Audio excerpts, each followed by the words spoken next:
Hi, Suzanne here. Today we're going to make our own little toroid, just to show people really how easy it is to make your own. You start with a little plate here. Even if you don't have a protractor, you can download one from the internet and print it out. So, no excuses. I just have this little craft making toroid to start with. You can find the little baby ones from the toy, and or you can get someone to make you one out of clay if you don't do it yourself. And pencil and paper, wire. So I'm going to start with a blank piece of paper and draw it out. Give me 1 second here. First you put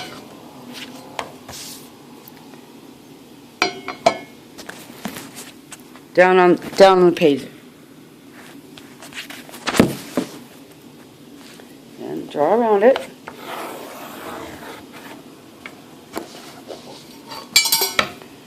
And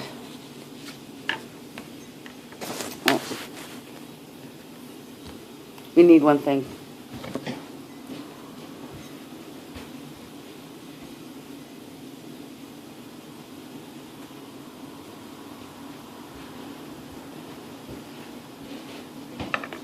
You do need a ruler.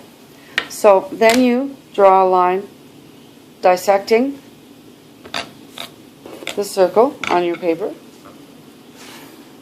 at its mid-length, denoting the diameter.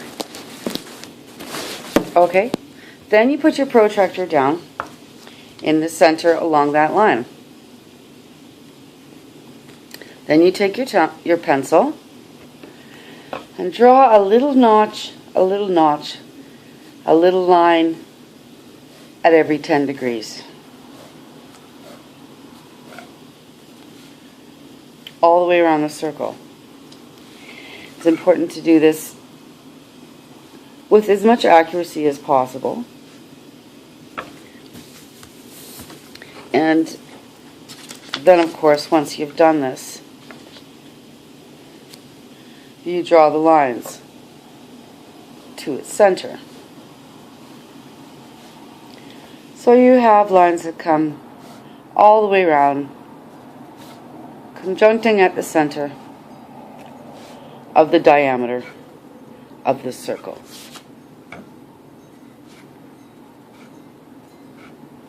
Okay, so we start with straight up and down, because that's the easiest one, besides the one across, and then just go around, all around the circle all the way.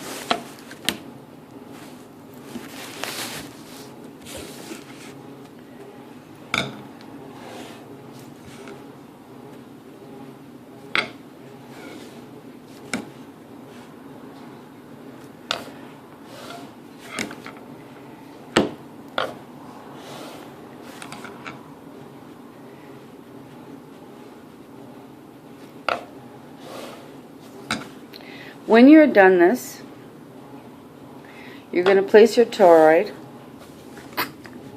over top of it. So you want to make sure that you're making a circle that is as big or roughly the same as your toroid.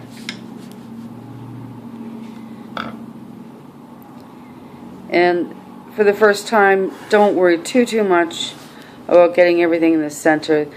We're more concerned with the lines on the outside of the circumference as opposed to the center of the circle.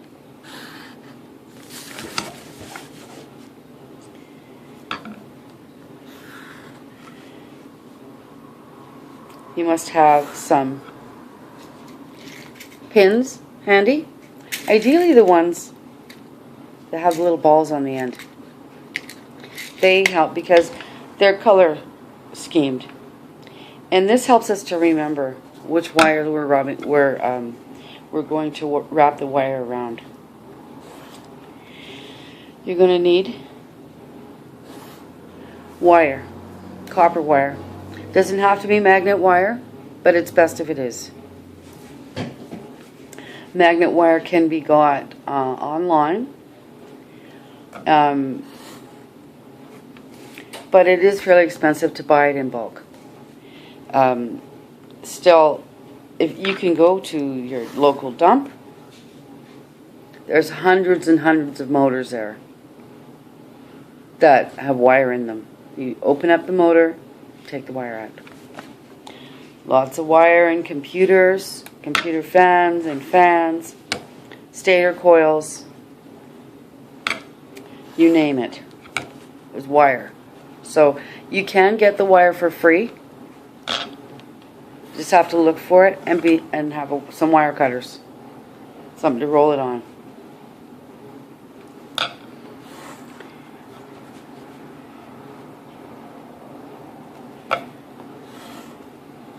Or sometimes, backyard mechanics that can help you out with that.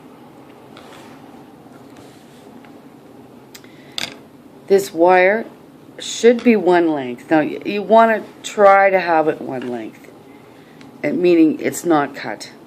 If you have to cut, you can cut. You can cut and splice. It just means that the energy is not going to go through it as cleanly without it. I mean, it's not that essential for this kind of work that it's done with one wire, but we'll try for that. I'm using wire pieces for this. I have already made a couple of them with one long continuous wire. In fact, I used 32 gauge wire, and I sewed it. I used a darning needle and put the wire right through the darning needle and sewed it, and it went really nicely. It was much easier to do it that way.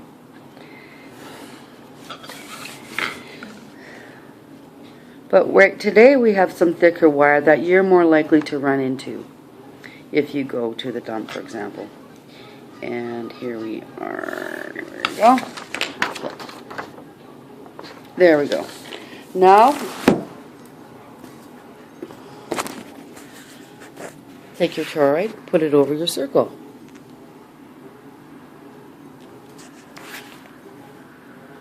Just to make it easier for yourself, you can number the lines. There should be 36 of them. 360 degrees divided by 10, 36. So, 1, 2, 3, 4, 5, 6, 7, 9, 10, 11.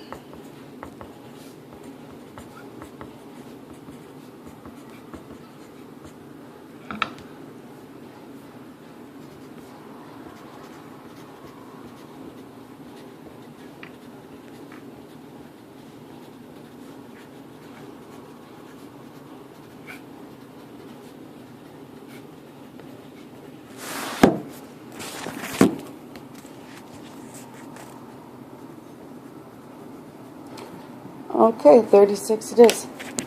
Now, I'm going to take the toroid, put it down, and use the pins. So we have black one, black, white, green, and yellow.